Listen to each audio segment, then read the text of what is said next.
एक छोटे से गांव में आरब नाम का प्यारा सा बच्चा रहता था। आरब बहुत ही जिज्ञासु और सपनों से भरा हुआ था। उसे आसमान में उड़ते बादलों, पंछियों और तारों को देखने का बहुत शौक था। वह अक्सर सोचता, काश मैं भी उड़ पाता, इन सबको करीब से देख पाता। एक दिन गांव में मेले का आयोजन हुआ। चारों तरफ रंग बिरंगे झूले, मिठाइयों की खुशबू और खिलौनों की दुकान सजी हुई थी। आरब भी अपनी माँ के साथ मेला देखने गया था। मेले में घूमते घूमते उसकी नजर एक छोटे से बूढ़े गुब्बारे वाले पर पड़ी। इस बूढ़े के पास कई रंग के गुब्बारे थे, लेकिन उनमें से एक सुनहरे रंग का गुब्बारा चमक रहा था, जैसे उस पर सूरज की किरणें नाच रही हो।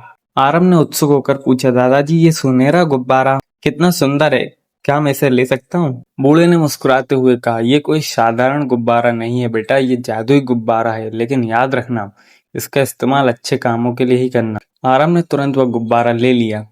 जैसे ही उसने गुब्बारा हाथ में पकड़ा, वह हल्का हल्का हवा में उड़ने लगा। आरब घबराया, लेकिन गुब्बारे ने धीरे से कहा, डर मत, मैं तुम्हें वहां ले जाऊंगा जहां तुम चाहोगे।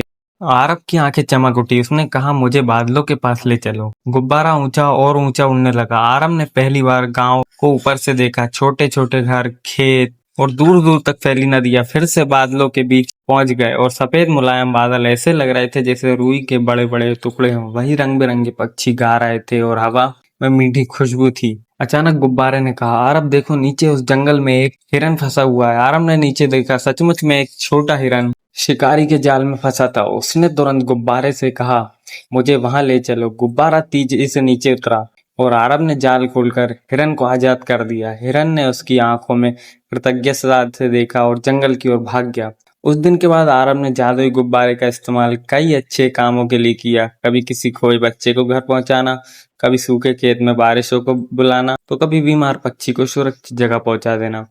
एक दिन बूढ़ा गुब्बारा वाला फिर से गांव आया और बोला, आरब तुमने इस जादुई गुब्बारे का इस्तेमाल सही किया है, अब ये हमेशा तुम्हारा दोस्त रहेगा। अरब खुशी से उछल पड़ा। अब उसके पास न सिर्फ एक दोस्त था, बल्कि दुनिया को बेहतर बनाने की एक तरकीब भी थी। और इस तरह एक छोटे से सुनहरा गुब्बारा ने अरब की जिंदगी को रोमांच और भलाई से भर दिया।